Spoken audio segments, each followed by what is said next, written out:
6:31, we're gonna call this meeting to order. Can I get a motion to approve the agenda? I'll move to approve. Sarah moves, can I get a second? I'll second. Seconds, all those in favor? Aye. Okay. Can I get a motion to approve consent items? I'll make the motion. Alright, I'll second. alright, any questions, comments, concerns? Alright, seeing none, all those in favor of approving consent items, say aye. Aye. Opposed? Alright, there are no communications from the public, so we're gonna roll right into the director's report. Alrighty, so our circulation in January topped 5,000. 5,001. Wow. But I was pretty impressed, and that was an increase of 1,000 from December and about almost 200 from last January. We had 2,069 individuals through the door, which was a big increase again from like last January, but again, the new door counter is a big part of that. We did 49 passport appointments. That's how many we completed. There were 24 others that failed to materialize.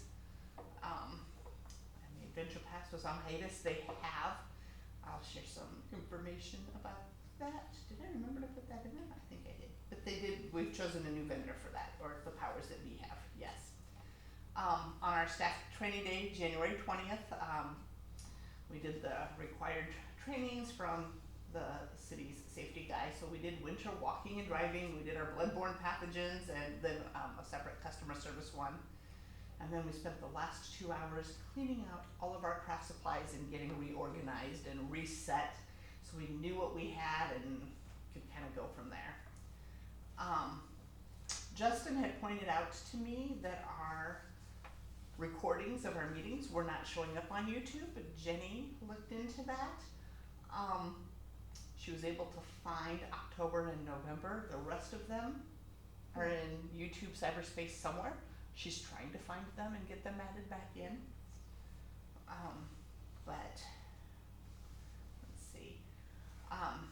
We have been meeting with different book vendors. We've had lots and lots of issues with our current vendor.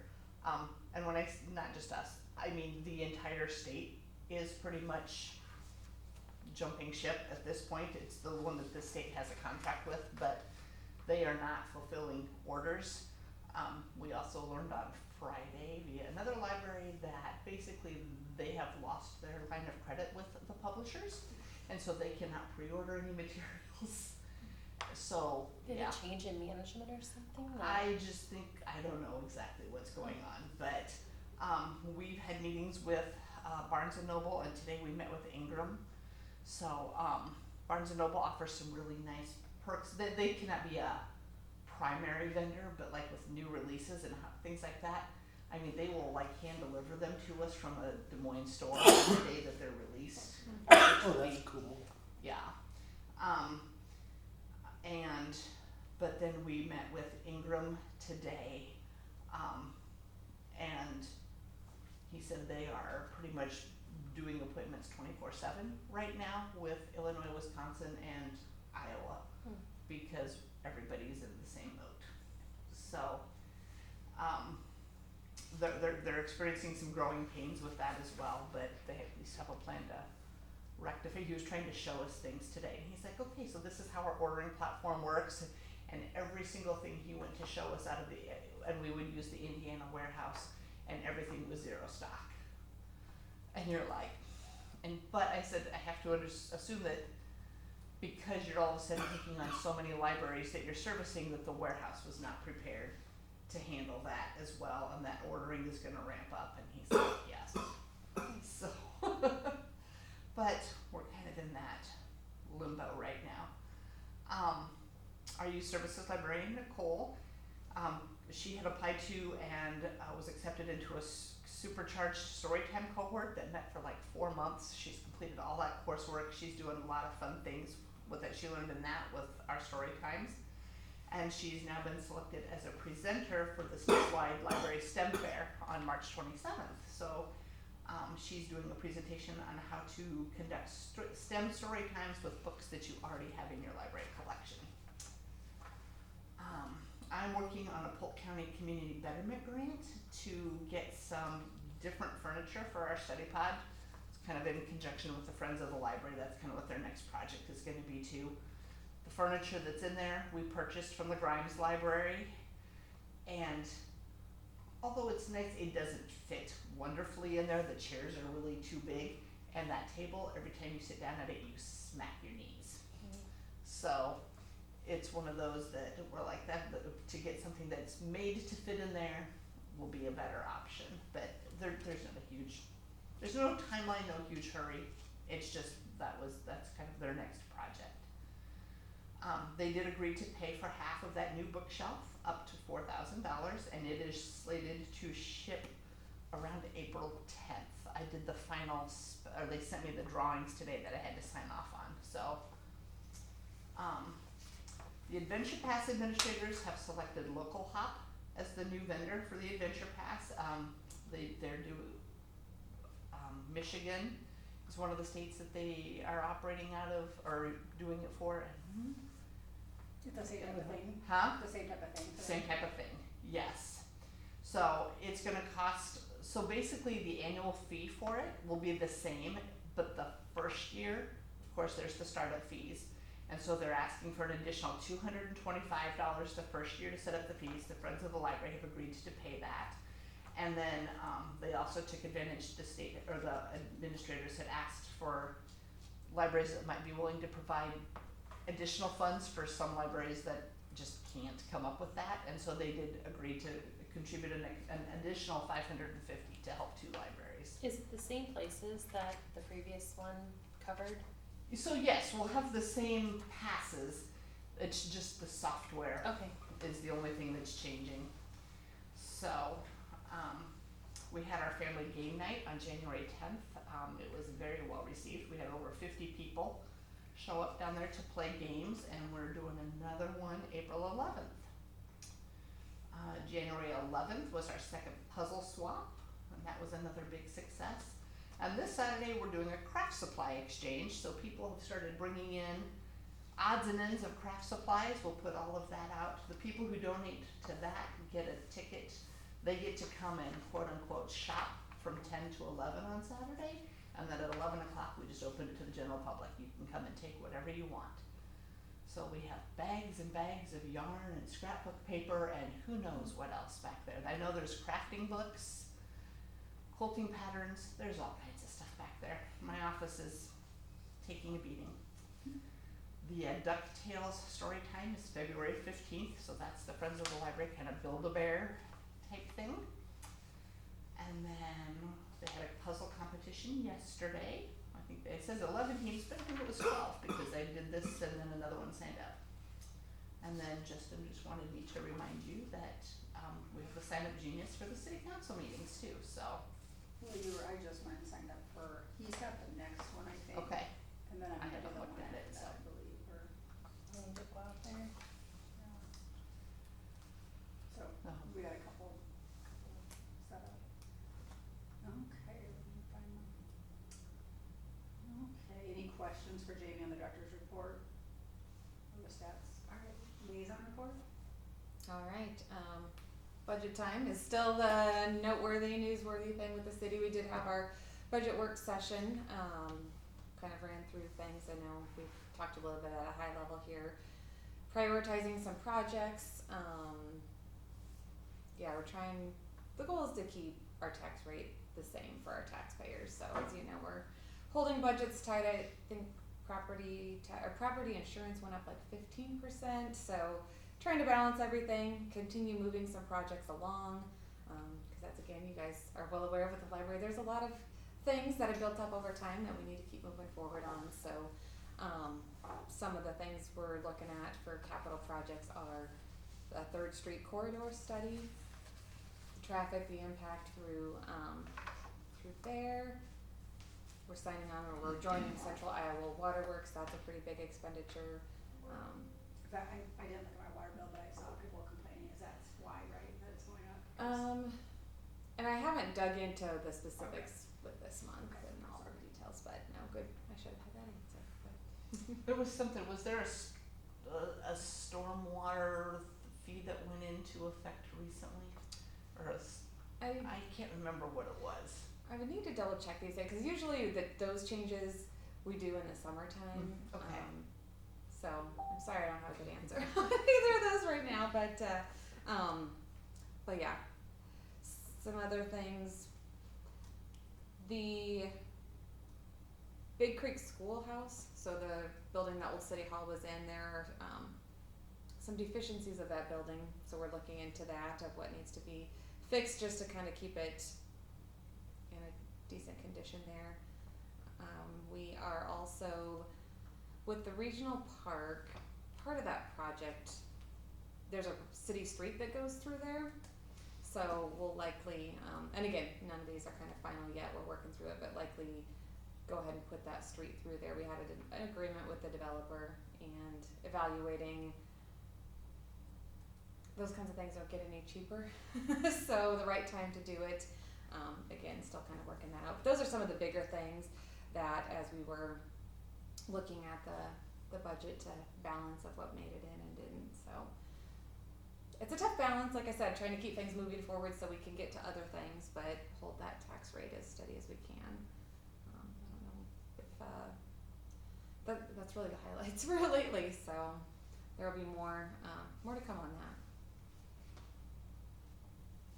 I was gonna say, I guess, were you gonna update us on how the budget meeting went at all, or, I mean, or where do we know anymore? Honestly, what she shared is pretty much So it. you don't know where we're sitting with our, I have not been asked to cut any more from my budget. okay, Okay. So what I submitted, as far as I know, okay, is not. Okay. So, yeah. okay. No, you go. I was gonna say, is there another, Round. yeah, around it, I think. So, and I think Chelsea does a nice job, you can, but really tries to balance, we wanna keep the tax rate, what do we need, and this is where, when we get together for our budget work sessions, we spend most of our conversation time talking about the bigger projects that do or don't make it in, with, again, you guys have put a lot of work into your budget. I'm hopeful that we don't have to push anything else. It's more these big ticket items and figuring out what fits and what doesn't, and trying to, again, I know you guys were asked to make a little bit of a cut to operating expenses, and I think, again, we want salaries to keep going up for our employees that deserve raises. We have to deal with the property insurance increases and then balance these projects. So, not to say there won't be any more changes, but again, I know you guys have tried really hard to kind of get that down to the extent you can, so I'm hopeful that Sure. it won't be much. Any other questions? Okay, so moving on to board education. So I'm talking taxes. Yes, so this is the cityscape that goes out to cities, and this was last month, it was January's, and so like there was a lot of information about taxes, so I thought I'd just kind of give you some. Cause I mean, I feel like I understand it, but I really, I work for the league and I still am kind of like, well, that makes, what does that mean? So I'm not the resident expert, so I'm like, well, this will be good for me too, So there was an article that talked about the history of property taxes in Iowa. So property taxes have been in existence in some form in Iowa, stretching back to when it was a territory, originally in the form of a tax on real and personal property. So, the primary form of taxation at the state level before the legislature began changing tax policy through the 20th century. So in the Great Depression, it was the time that state income and sales tax were adopted. So it was like sales tax and income tax were adopted to provide property tax relief. And those taxes became the primary statewide sources of revenue when property taxes began to shift to being more localized, with the tax on personal property eventually being eliminated. So then, it was like in the 1968, the home rule was adopted, municipality home rule, which basically allows local government to have more power to change what, like, they can rule the city. You know, they can make decisions for what's best for the city versus it coming from like the state legislature, which it said, like, I wanna say, so the home rule, let me think, started the process of assistance for local property taxes and funding within one important restriction. So the home rule prohibits cities from creating or utilizing any tax unless they are explicitly authorized by the state legislature. So the city can't just say, we're gonna come up with this tax that we're, you know, posting that we're gonna make our residents and nobody else has it. And then, you know, they always talk about the rollback system. So when the home rule, municipal home rule was approved, the amendment, then the legislators basically said, okay, we're gonna give you this home rule, but we're also gonna give you a whole bunch of laws that kind of enshrine city government powers and duties within the state code. So like I said, we're gonna give you power, but we're gonna kind of keep some power with taxation as well. So as local governance continues to evolve, so does the state's property tax system. The most significant changes to property taxes came in the 1970s. The legislature adopted the assessment limitation system, which is known as the rollback. And at that same time, the legislature authorized a variety of property tax levies city governments could use, and then some at a city council's discretion and others that required public referendum. So 2023, so there was a levy that counties could, that citizens could vote on for libraries. Cities could, yes. But it was like the people voted, correct? Yes, they could vote So to the have citizens could vote that they wanna pull extra dollars from this levy to put towards libraries. And honestly, I think it was in 2023 that it went away, but the legislature said, we're taking this away. So cities that had already had their citizens vote and say, we want this, we're willing to pay this, it was pulled away from them by the legislature. And I guess, I was told today, that there is a legislator from Northwest Iowa, I think he's Republican, that's trying to put it back into place. But Mickey wasn't very optimistic. He's like, I don't think with the people in power are gonna allow it, but at least somebody's trying. His wife is a librarian. Who do you know who it is? I don't remember, he spoke at the state library conference, but I can't remember Do you his know where name. it's from? I don't remember, he used to be a professor at Dort. Okay. That would make So, a lot of sense. yes, and Okay. yes, so he's kind of that. Okay. So this rollback, okay, so the levy, so these levies that citizens could vote for or city councils could say, we're gonna do this levy, and I think it was for libraries, and what else was it? There was another thing that you could levy, do you know? Was it like safety maybe? So there was a general fund levy that many call the 810, which is a nod to the maximum levy amount, which is $8.10 per $1,000 of taxable valuation. So in 1978, the rollback system created a statewide restriction on the growth of taxable values from year to year. So originally the limitation was 6%, and then it became 4% for the residential, commercial, and industrial and agriculture property classes. So like there's a limitation of 4% that they can get that taxation value on. So eventually, it's because the system was designed that if you grow really, like if the state really grows and property assessments go up really high, they're gonna limit it, and you probably know all this, limit the taxation on it, for use of public sector. And then, so what the rollback was, if the growth of the statewide assessed values in any of the respective property classes, which there's residential, commercial, industrial, and agricultural, so if that grows, that assessment value grows, and they exceed that 4%, the tax value was rolled back to the cap term, hence the term rollback. So the legislature also tied residential and agricultural classes together. So if one grew by a lower percentage, the other had to match that number, sometimes referred to as coupling. So basically, that's what that rollback is, and they took that away, correct? I think they took that away last year, or They're phasing it out, phasing right? it out. The backfill of the rollback, yes. Right. So right. they still roll it back, but cities used to get some of that Money. recouped. Yes, But that's gone. yeah. Okay, so, and I don't know, maybe you guys know this, but, so how are property values assessed? The basic element is a fair market value. Obviously, we know assessors largely make their determinations in accordance with market activity. City government have no control over the assessment methods or the actual values.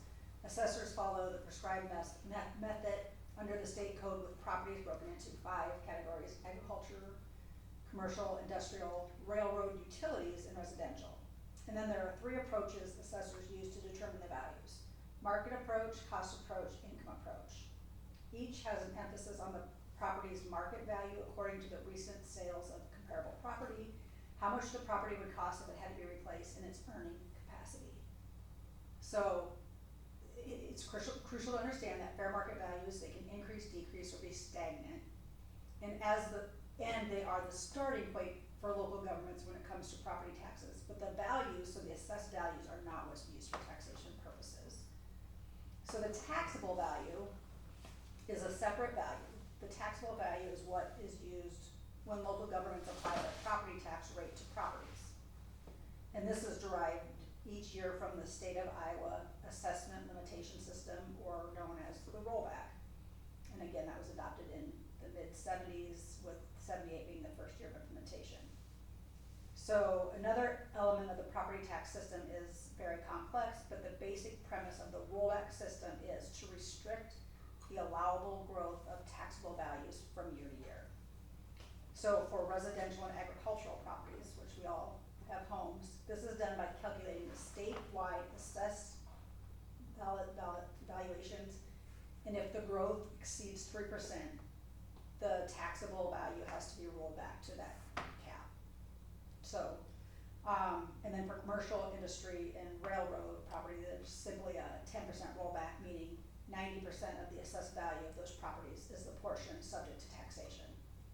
And then, however, recent legislation created an additional rollback for business properties that says the first $150,000 of value is subject to the current residential rollback percentage, with any remaining amount subject to the 90% rollback. So, what is consolidated tax rate? This is the total tax rate that the property owners pay for property taxes. Sounds simple, right? Once again, this is another element that can get fairly complicated. The consolidated tax rate is the individual rates each local taxing authority sets annually. So this includes city, county governments, school districts, community college, and others depending on local circumstances, such as a county hospital in some locations. So each entity has a separate and independent authority to adopt its tax rate, like Mandy was talking about, annual budget, and which is critically important to understand. Most city residents, upon receiving their property tax bills, tend to believe the entire obligation is due to city government. However, this is not true, as cities on average are only about 30% of the property tax bill. So this is a breakdown of property tax collection by authority. Fiscal year 2024, it was provided by the League of Cities and the ISU Extension Outreach, and it said like cities get 30%, counties get 22%, and schools get 40%, and then the others is like made up of 8%. You have your dollar bill. Yes, so and usually this gets put out on the city's website, but in the budget information, Chelsea does a nice job of showing there's a visual of a dollar bill and where each portion of it goes to. So yes, I think that is a commonly misunderstood thing. Yeah, no, it is. I mean, like I said, how are property tax bills calculated? As detailed above, the consolidated tax rate, total rate, is used when calculating property tax obligation. The rate is applied to a property taxable value, which again is not assessed value due to the state's rollback system. The taxable value is always less than the full assessed value of the property. The formula in the state code says the tax rate is applied to each $1,000 of taxable value. This is done aggregated with the consolidated tax rate and property. If the property's assessed value increases by a certain percentage, say 10%, does that mean the property owner's property tax obligation goes up the same amount? No, this is a common fallacy, unfortunately, as most directly tied to their property's assessed valuation to what annual property tax obligations will be. So, as described above, assessed values are based on fair market value as determined by local assessors. They can go up, but they can also go down. Meanwhile, the rollback system, along with other exemption, restricts the growth of taxable values. For residential properties in particular, the 3% cap on taxable valuation growth ensures minimal increases even in years where residential assessed values increase on a statewide basis. And then it said this was illustrated in an article in Des Moines Register published September 5th, 2024, where it was reported that Polk County saw a total assessment increase of 22%, which was a historical record. However, the average property tax obligation only increased by 2.9%. So then there were a couple, so like, where do the property tax dollars go? And then this was like the case of Huxley, so I thought this would be kind of an interesting one because it's similar sized. So kind of the highlights of it is, for fiscal year, what is our tax rate now, do you know? Like the cities, Yeah, so the city portion is $11. okay. So for fiscal year That's what we're hoping to hold at. 24-25, the property's owner's investment in the city of Huxley is a rate of 11.68. So that's higher than ours, per $1,000 of taxable valuation. This investment will result in more extensive public safety programs, cleaner drinking water, flood mitigation, new development, valuable amenities like parks, trails, libraries. It should also be noted that the city does receive a portion of a local option sales tax collected in Story County. 80% of that, of Huxley's share, is dedicated to property tax relief. And do we still get some sales tax? Yeah. Okay, so with the exception of water and sewer departments, generation of revenue other than property taxes is not enough to cover each of the department's expenditures. This is where the property tax comes into play. These property taxes subsidize the departments that cannot generate enough revenue to sustain their operations. Keeping the streets plowed of snow or filling potholes does not make the city any money. So Huxley's largest share of property tax collection goes to public safety, police, fire, ambulance, animal control, civil defense at $215.20 per capita and $4.84 per $1,000 of taxable property value. The police department alone is budgeted to receive 75% of total allocated to the public safety, or $668,474 property taxes collected. Well, that might seem like a lot of property taxes going to fund the police department. Let's break it down. And then they talk about how the police department has 7 officers, one's a school resource officer, blah, blah, blah. So the next largest share of city property taxes is allocated to debt service, payments for money that the city has borrowed to fund larger projects the community needs or has asked for, facility, equipment, trails, infrastructure improvements, especially related to the new development. And while debt service accounts for a little over 39% of taxes collected, more than 63.4% of the city's annual debt obligation is subsidized by funds other than property taxes. Reducing the property tax burden for citizens while allowing the city to move forward with these larger projects. Debt service costs the property owner $3.58 per $1,000 of taxable valuation. Then I think the last one is Waukee also had an article, which obviously we are not the size of Waukee, but it kind of, so from the city government, only 37% of their residents' property taxes goes to the city of Waukee. And she was talking about how, the call for action, this was written by the mayor, is that the powers that be are trying to have our taxes be lower like other states are, because I think there's other states that have lower property taxes. And she said, yes, the property taxes are lower in some other states, but don't stop reading there, because expenses for cities are not lower in those states. When we compare the city of Waukee spending to cities similar size in surrounding states, our expenses are equivalent. Property taxes are lower in other states because cities, counties, and school districts have other sources of income, whether through higher franchise fees, luxury use taxes, additional sales taxes, other fees. Those residents may pay less in property taxes, but they also pay those other fees instead. And in Iowa, the primary source of revenue for cities is property taxes, and those other sources do not apply. And then she talked about, things don't get cheaper. A fully outfitted fire ladder truck, a truck was purchased for Waukee in '05, cost $600,000. Today it costs $1.8 million. That's a 305% increase over 19 years. A road project in 17 cost $9.4 million.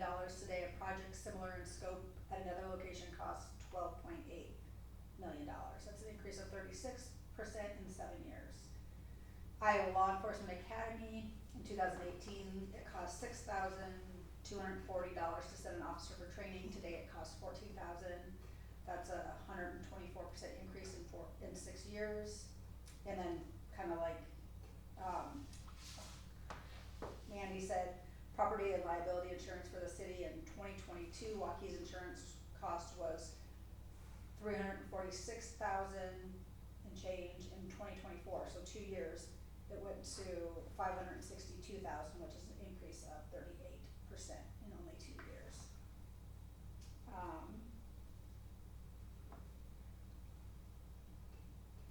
So for a home in Waukee assessed at $400,000, that property owner pays less than $8 a day in property taxes for city operations. And similar to like Huxley, 58% of the general fund revenues are spent on public safety.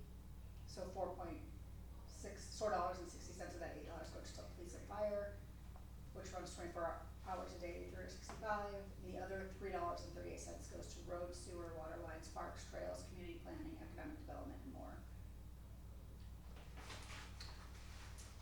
Questions?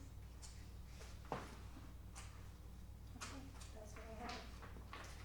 Oh, actually, no, that's not all I have. And I hope somebody looked at the time, I because did. okay. If you stop now, I did. Okay, well, no, just, so I was gonna just go over, so these are like, a list of all like the bills in play right now down at the state, and I kinda highlight the ones that, well, these actually technically were all published in the Cityscape this month, and it's, I mean, so these are all that have an effect on local government, but there is, so Iowa primary elections, so these are all like tentative, obviously. Primary elections for city and school district nominations act, so basically says that makes primary elections for city and school district nomination, repeals nonpartisan election methods for those positions, establishes filing deadlines, and then specifies that the election costs will be covered by local governing bodies. That would go into effect January 1st of 27. Then there's amendment to local sales and services tax. There's Iowa Land Redevelopment Trust Tax, Emergency Medical Services Funding Enhancement Act, Local Emergency Management Agency Budget Act, cancellation of tax sales for abandoned properties, automatic traffic fine collection restrictions, modification of Iowa's urban renewal law. I just kind of highlight the ones I thought were applicable.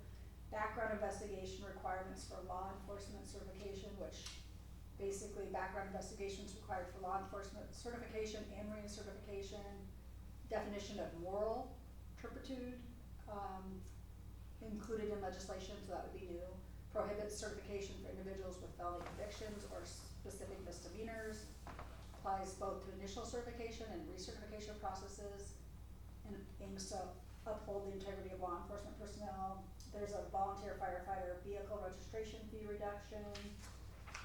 There's a property tax abatement surviving spouses of emergency services members. Iowa property tax exemption reform for seniors and veterans. Emergency medical care for police service dogs. Iowa law enforcement training on motorcycle profiling. Sick leave credit for retired law enforcement officers. Prohibition of traffic stop quotas for peace officers. Property tax transparency and bonding issuance notification act.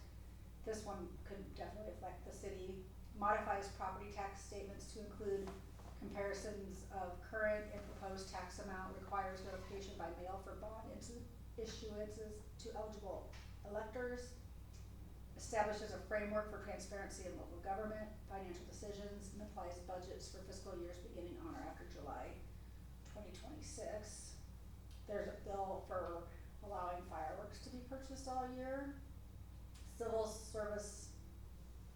City Civil Service Reform Act, that wouldn't be our size, but it's, Iowa Officer Involved Shooting Review Act, Taxpayer Cost Recovery and Revenue Disputes, Automatic Traffic Enforcement, Revenue Allocation Aid,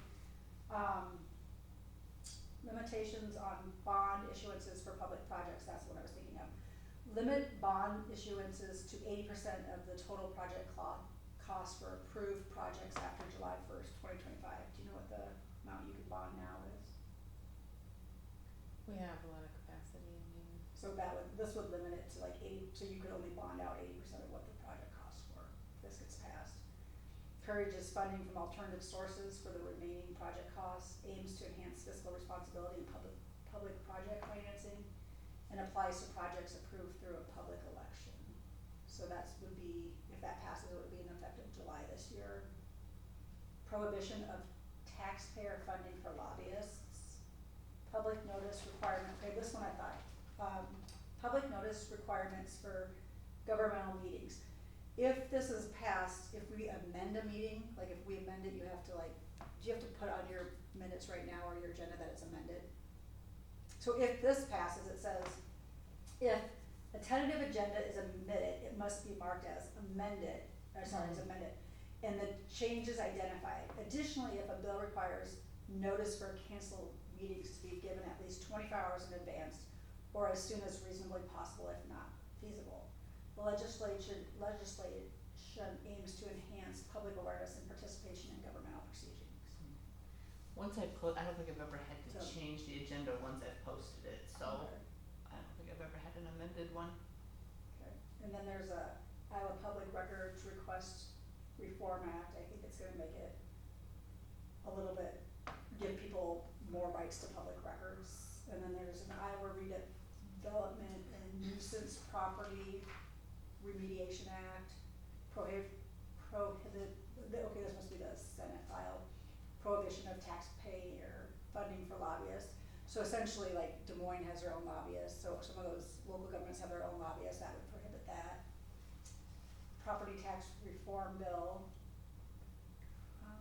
amendments for emergency services, compensation, and city council roles, so that would allow, like right now, I think a mayor can be a fire chief, but I don't think council can, so it would allow for a council member like in a small town.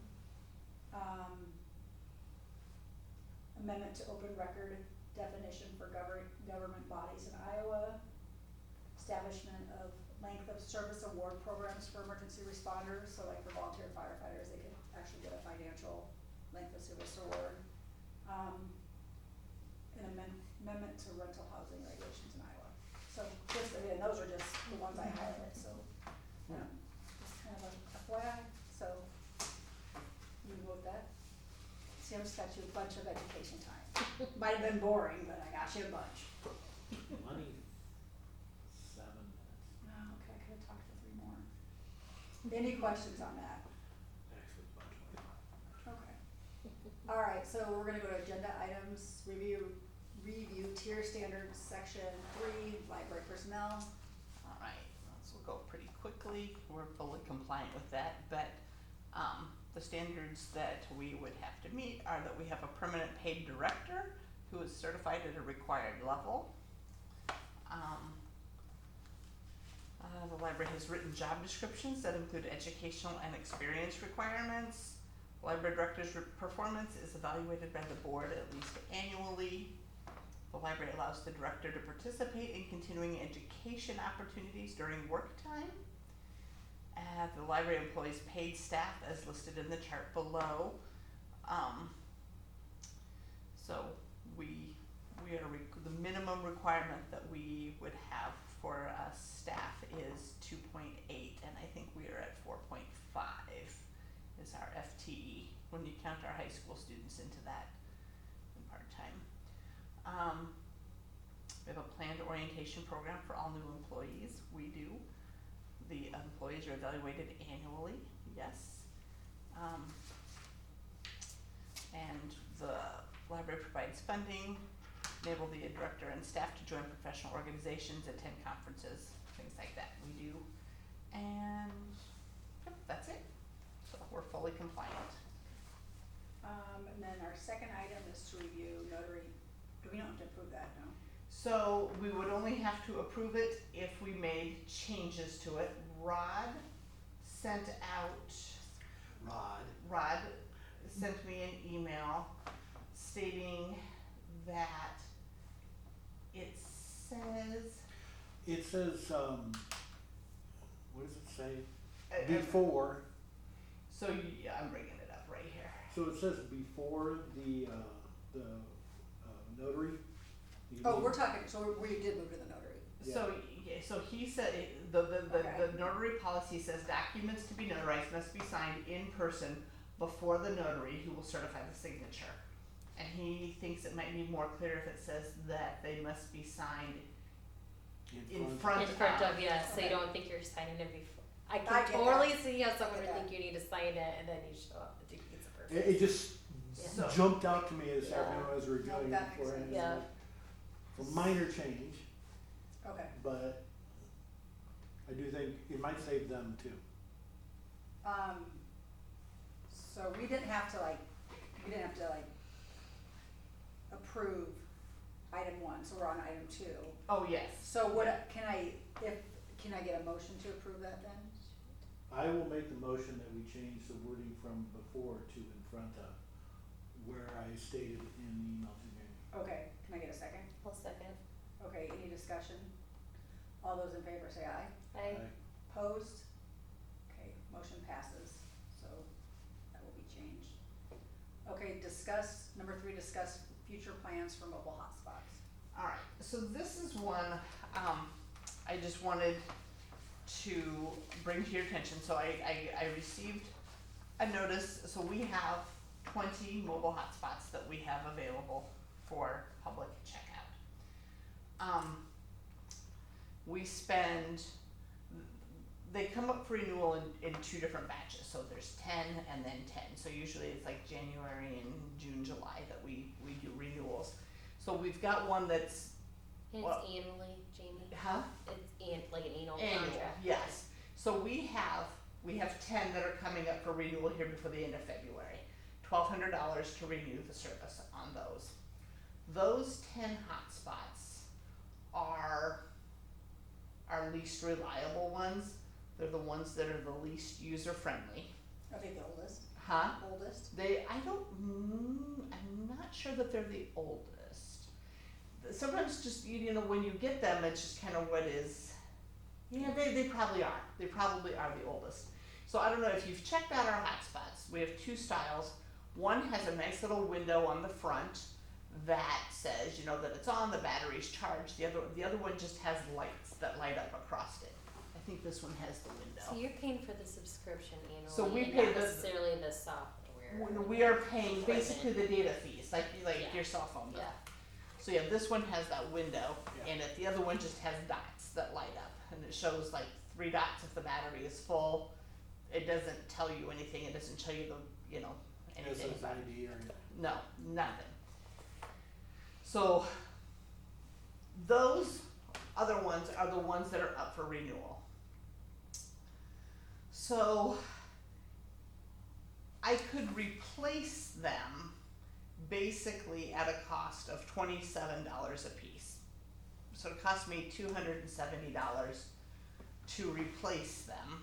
And it looks like, based on the images and stuff provided in TechSoup right now, that they would get replaced with more of this style.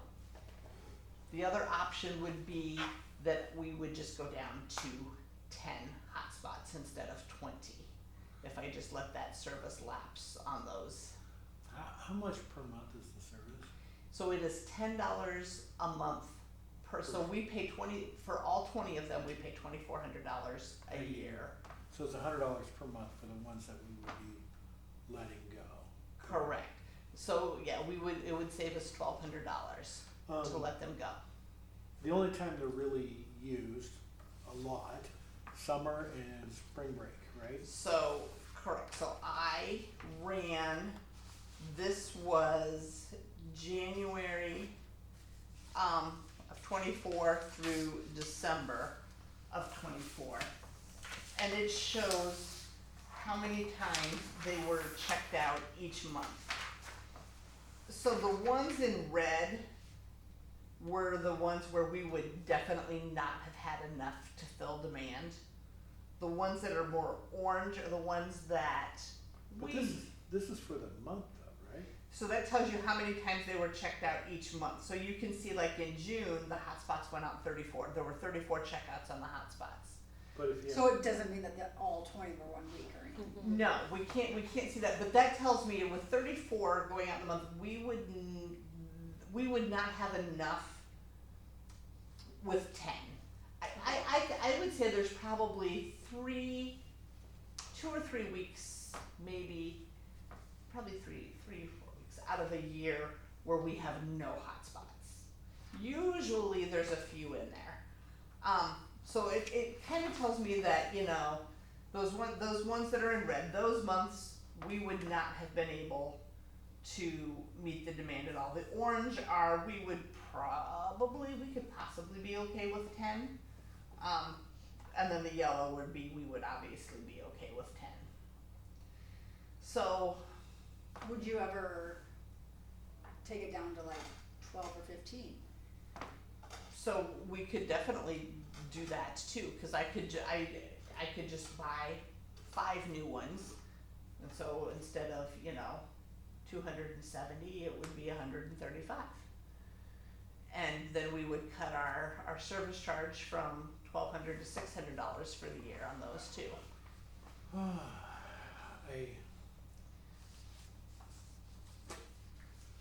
My gut instinct is that you don't need 10 more. So it wouldn't be 10 more, yeah, it would be replacing 10, right? Yes, What but I'm I know, saying is yes. I don't think you need to replace all 10. Okay, and I don't necessarily disagree. I feel like a lot of people have it on their phone, you know? Yeah. They have that ability on their phone, and I think too, you know, now that, I don't know, most cell phone plans anymore are just unlimited data. So, Yeah, only a few companies charge you for hotspots. I would be okay with 15 or 12. The 10 plus 2 to 5. I'm any more than 5, renewing